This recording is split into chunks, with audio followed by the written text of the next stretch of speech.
আসসালামু আলাইকুম। ঘরে যদি গরুর মাংস রান্না করা থাকে তবে ঝটপট বানিয়ে ফেলুন নরম তুলতুলে সুস্বাদু এই নাস্তাটি। খেতে এত বেশি টেস্টি যে খেয়ে অবাক হয়ে যাবেন। রেসিপি ভালো লাগলে লাইক দিয়ে সম্পূর্ণ ভিডিওটি দেখে যাবেন। আশা রাখি আজকের রেসিপি আপনাদের কাছে ভালো লাগবে। তাহলে চলুন কথা না বাড়িয়ে রেসিপিতে চলে যাই। এই নাস্তাটা তৈরি করার জন্য নিতে হবে ময়দা। আমি এখানে ময়দা নিয়ে নিব 1.5 কাপ।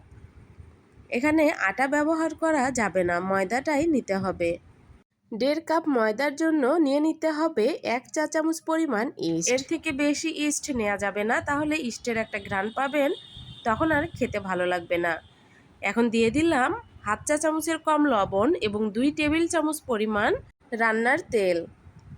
এখন সবগুলো উপকরণ খুব ভালোভাবে মিশিয়ে নিব। মিশিয়ে নেওয়া হয়েছে কিনা তা বোঝার জন্য হাতে এভাবে নিয়ে একটু চাপ দিব এবং দেখব যে ঝুরি ঝুরি হয়ে পড়ে কিনা। যদি ঝুরি ঝুরি হয়ে না পড়ে তাহলে বুঝবেন যে আপনার মেখে নেওয়া হয়ে গেছে। এভাবে দলা হয়ে পড়লেই বুঝবেন যে মেখে নেওয়া হয়ে গেছে। এখন এখানে কুসুম গরম পানি দিয়ে ডোটা তৈরি করে নিব। এখানে অবশ্যই কুসুম গরম পানি দিতে হবে, নর্মাল পানি দেয়া যাবে না।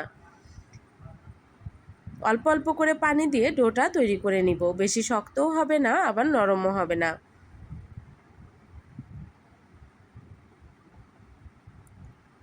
আমার ডো তৈরি করে নেওয়া হয়ে গেছে। এখন ডোর উপর দিয়ে আমি তেল মেখে নিব, এতে করে উপরের অংশটা শক্ত হয়ে যাবে না। এখন ঢাকনা দিয়ে ঢেকে রেখে দিব 1 থেকে 1.5 ঘন্টা। এখন নিয়ে নিব রান্না করা গরুর মাংস। হাড় ছাড়া গরুর মাংস নিতে হবে। আমি এভাবে মাংসটাকে হাত দিয়ে ঝুরি ঝুরি করে নিব। মাংসগুলো ছাড়িয়ে নেওয়া হয়ে গেছে, দেখুন আমি এভাবে ছাড়িয়ে নিয়েছি। এখন চলে যাব রান্নায়। চুলায় প্যান বসিয়ে দিয়েছি। এখন দিয়ে দিব 1 কাপ পরিমাণ পেঁয়াজ কুচি, তার সঙ্গে দিয়ে দিব মরিচ কুচি, ঝালটা যার যার ইচ্ছা মতো। তারপর এখানে তেল দিয়ে মরিচ এবং পেঁয়াজটাকে হালকা করে ভেজে নিব। সামান্য নরম হয়ে আসলে তখন এখানে দিয়ে দিব সামান্য পরিমাণে লবণ এবং হলুদ। যেহেতু গরুর মাংস রান্না করা, সেখানে সব রকম মশলা দেয়াই আছে, তাই এখানে খুব বেশি মশলা দেওয়ার প্রয়োজন নেই। পেঁয়াজটা কিছু সময় ভেজে নেওয়ার পর এখন এখানে দিয়ে দিব যে মাংসটা রেডি করে রেখেছিলাম, সেই মাংসটা দিয়ে আবারও নেড়েচেড়ে কিছু সময় ভেজে নিব। যখন পেঁয়াজ এবং মাংসটা ভেজে নেওয়া হয়ে আসছে, সেই পর্যায়ে এসে দিয়ে দিব চিজটা দিয়ে আবারও নেড়েচেড়ে কিছু সময় ভেজে নিব, চিজটা গলে যাওয়া পর্যন্ত। আর ভেজে নেওয়া হয়ে গেছে, এখন ঠান্ডা হওয়ার জন্য রেখে দিব।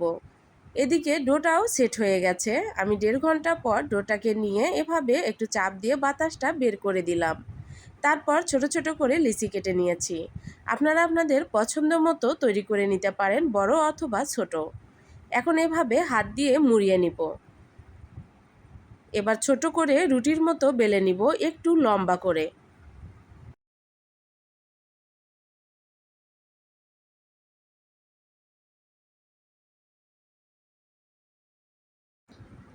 এভাবে সবগুলো নাস্তা তৈরি করার জন্য আমি সবগুলো রুটি বেলে নিলাম।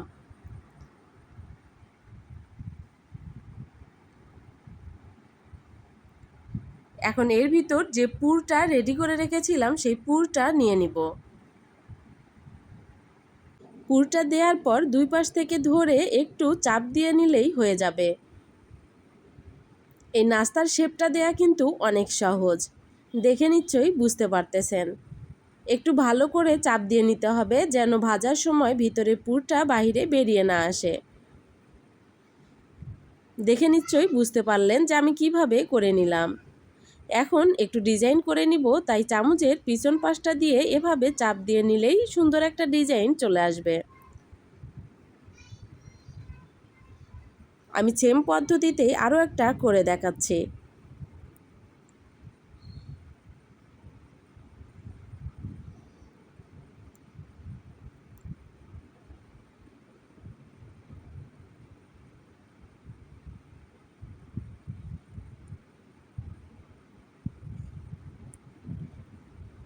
এই নাস্তার ডিজাইনটা আমি চাকু দিয়ে করে নিব। চাকু দিয়ে এভাবে একটু চাপ দিলেই ডিজাইনটা তৈরি হয়ে যাবে। আমি এভাবে সবগুলো নাস্তা তৈরি করে নিয়েছি। এখন ভাজার জন্য চলে যাব। চুলায় প্যান বসিয়ে পর্যাপ্ত পরিমাণ তেল দিয়ে নিয়েছি। তেলটা খুব ভালোভাবে গরম করে নিয়েছি এবং চুলার আগুনটা একদম লো ফ্লেমে রেখে দিয়েছি। তারপর নাস্তাগুলো দিয়ে একটু নেড়েচেড়ে ভেজে নিব। সময়টা খুব কম লাগবে, খুব বেশি সময় লাগে না এই নাস্তাগুলো ভেজে নিতে।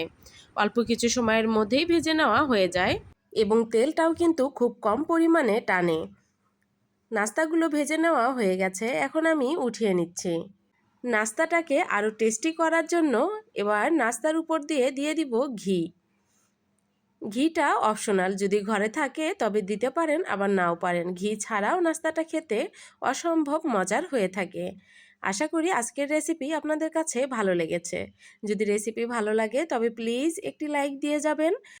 যদি আমার রেসিপি ভালো লাগে এবং দেখতে চান তবে অবশ্যই চ্যানেলটিকে সাবস্ক্রাইব করবেন এবং ফেসবুক থেকে দেখে থাকলে ফলো দিয়ে রাখবেন।